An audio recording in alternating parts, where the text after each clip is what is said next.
Hello friends, आज के current affair में आपका स्वागत है। चलिए शुरू करते हैं। बहुत ही इम्पोर्टेंट सेशन है ये। बहुत ही कम समय में 10 इम्पोर्टेंट करंट अफेयर्स हैं जो आपको एग्ज़ाम में ज़रूर मिलेंगे देखने के लिए। तो बिना किसी टाइम वेस्ट के चलिए शुरू करते हैं। प्लीज़ वीडियो को लाइक करिएगा, सब्सक्राइब करिएगा चैनल को और शेयर भी करिएगा। प्लीज़ सपोर्ट करिए। चलिए शुरू करते हैं। पहला क्वेश्चन है, किस स्थान पर उमलिंग ला फैशन शो ने दुनिया में सबसे अधिक ऊंचाई पर फैशन शो के पिछले गिनीज वर्ल्ड रिकॉर्ड को पीछे छोड़ दिया है? ये गिनीज वर्ल्ड रिकॉर्ड किस बात के लिए है कि सबसे अधिक ऊंचाई पर फैशन शो हुआ है, किस स्थान पे हुआ है, इसको हमें बताना है। कौन सा फैशन शो है? उमलिंग ला फैशन शो, जो दुनिया के सबसे अधिक ऊंचाई पर फैशन शो हुआ है, जो पिछले बार जो गिनीज वर्ल्ड रिकॉर्ड था उसको पीछे छोड़ दिया है। तो इसका सही आंसर है लद्दाख। पूर्वी लद्दाख में उमलिंग ला फैशन रन ने दुनिया में सबसे अधिक ऊंचाई पर होने वाले फैशन शो के पिछले गिनीज वर्ल्ड रिकॉर्ड को तोड़ दिया है। 19,024 फीट की ऊंचाई पर पूर्वी लद्दाख में उमलिंग ला फैशन रन ने दुनिया के सबसे अधिक ऊंचाई पर होने वाले फैशन शो के पिछले गिनीज वर्ल्ड रिकॉर्ड को तोड़ दिया है। इस कार्यक्रम का आयोजन लद्दाख के आर्ट एंड एंटरटेनमेंट अलायंस द्वारा लद्दाख ऑटोनॉमस हिल डेवलपमेंट काउंसिल के सहयोग से किया गया था, जिसमें 16 देशों के मॉडल शामिल थे, जिसमें 2 लद्दाख के भी शामिल थे।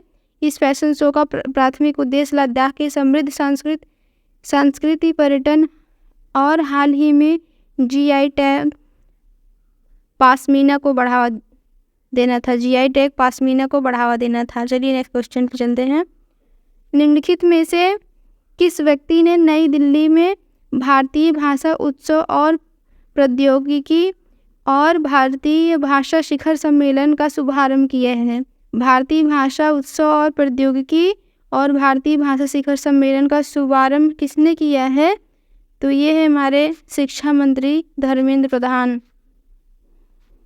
शिक्षा मंत्री धर्मेंद्र प्रधान ने नई दिल्ली में भारतीय भाषा उत्सव और प्रौद्योगिकी एवं भारतीय भाषा शिखर सम्मेलन का शुभारंभ किया है। नई दिल्ली में हुआ है ये।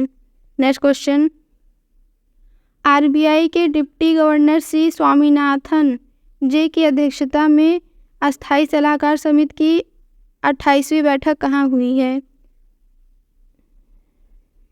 डिप्टी गवर्नर कौन है आरबीआई के? श्री स्वामीनाथन जे की अध्यक्षता में अस्थायी सलाहकार समिति की 28वीं बैठक कहाँ हुई है? 28th बैठक कहाँ हुई है? तो ये है लखनऊ में हुई है। RBI deputy governor Shri Swaminathan J की अध्यक्षता में लखनऊ के अस्थायी सलाहकार समिति की 28वीं बैठक आयोजित की गई है।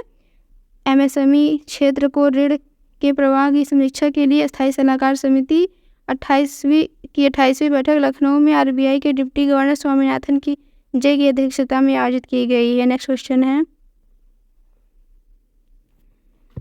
निम्नलिखित में से किस टीम ने कलकत्ता फुटबॉल लीग 2023 जीता? कलकत्ता फुटबॉल लीग 2023 किस टीम ने जीता है?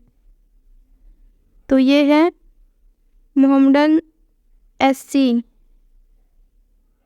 एससी की टीम ने जो है कलकत्ता फुटबॉल लीग 2023 जीता है। मोहम्मडन एससी ने किशोर भारती स्टेडियम में CFL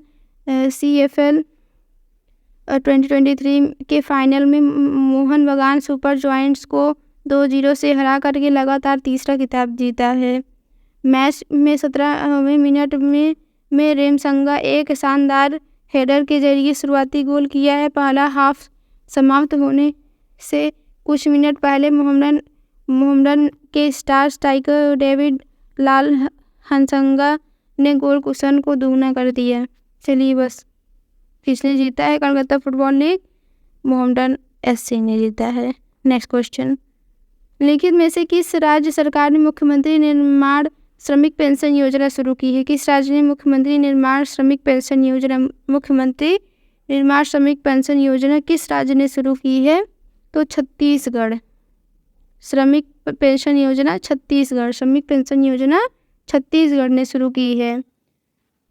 मुख्यमंत्री श्रमिक पेंशन योजना जो है छत्तीसगढ़,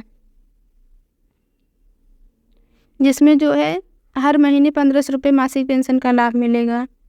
और ये जो है श्रमिक 60 साल के बाद भी आर्थिक रूप से मजबूत और आत्मनिर्भर बन सकेंगे। नेक्स्ट क्वेश्चन है, निम्नलिखित में से किस शहर ने नेशनल स्मार्ट सिटीज कॉन्क्लेव 2023 में सर्वश्रेष्ठ स्मार्ट सिटी का स्थान प्राप्त किया है? सर्वश्रेष्ठ स्मार्ट सिटी का स्थान इंदौर ने प्राप्त किया। इंदौर ने सर्वश्रेष्ठ स्मार्ट सिटी का स्थान प्राप्त किया। इंदौर ने सर्वश्रेष्ठ स्मार्ट सिटी का स्थान प्राप्त किया है 2023 में। नेशनल स्मार्ट सिटी कॉन्क्लेव 2023 में इंदौर ने स्मार्ट सिटी का स्थान प्राप्त किया है। नेक्स्ट क्वेश्चन,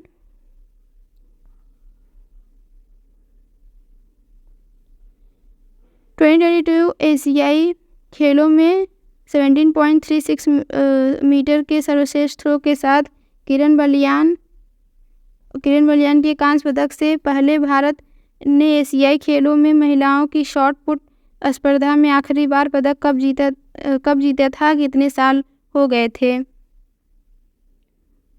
तो ये है 72 साल हो गए थे। 2022 में एशियाई खेलों में 17.36 मीटर के सर्वश्रेष्ठ थ्रो के साथ किरण बलियान के कांस्य पदक से पहले भारत में एशियाई खेलों की महिलाओं की शॉट पुट स्पर्धा में आखिरी बार पदक कब जीता था? तो कितने साल हो गए? ये 72 साल हो गए हैं। नेक्स्ट क्वेश्चन, उत्तर प्रदेश में निम्नलिखित में से किस शहर में हेवा इंटरनेशनल होम टेक्सटाइल शिखर सम्मेलन आयोजित किया गया है? किस शहर में आयोजित किया गया है? तो ये है वाराणसी में। वाराणसी में हेवा इंटरनेशनल होम टेक्सटाइल शिखर सम्मेलन आयोजित किया गया है वाराणसी में। ये नवाचार, वैश्विक सहयोग और नवाचार को बढ़ावा देता है।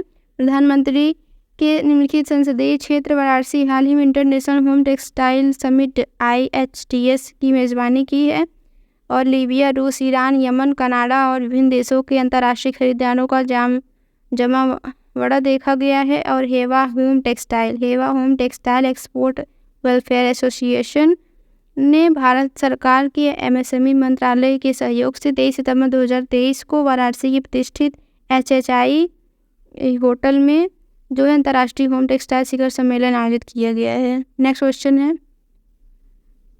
भारत के साथ निम्नलिखित में से किस देश ने दोनों देशों के बीच साझा किए गए यूनेस्को विश्व धरोहर स्थल सुंदरबन में जलवायु संबंधी नुकसान और क्षति को संबोधित करने के लिए एक समझौते पर हस्ताक्षर किया है? भारत के साथ निम्नलिखित में से किस देश ने दोनों देशों के बीच साझा किए गए यूनेस्को विश्व धरोहर स्थल सुंदरबन में जलवायु संबंधी नुकसान और क्षति को संबोधित करने के लिए एक समझौते पर हस्ताक्षर किया है? तो ये है बांग्लादेश। ग्लोबल कॉमन्स विश्व स्तर पर सुंदरबन डेल्टा भी वहीं बनता है, तो इजी है याद करना, में जलवायु प्रभाव, हानि और क्षति को उजागर करने की आवश्यकता पर भारत बांग्लादेश की सहमति हुई है। नेक्स्ट क्वेश्चन है, ये लास्ट क्वेश्चन है, हाल ही में समाचारों में PET 46 क्या है? PET 46 का क्या मीनिंग है? ये एक एंजाइम है। PET 46 गहरे समुद्र में खोजा गया एक नया एंजाइम PET 46 PET प्लास्टिक को तोड़ता है। कील यूनिवर्सिटी जर्मनी में के वैज्ञानिकों से जुड़े एक हालिया अध्ययन में गहरे समुद्र में पाए जाने वाले एंजाइम PET 46 की खोज की गई है, जो आमतौर पर एक प्लास्टिक की बोतलों में पाए जाने वाले PET प्लास्टिक को लगातार तोड़ने में सक्षम है।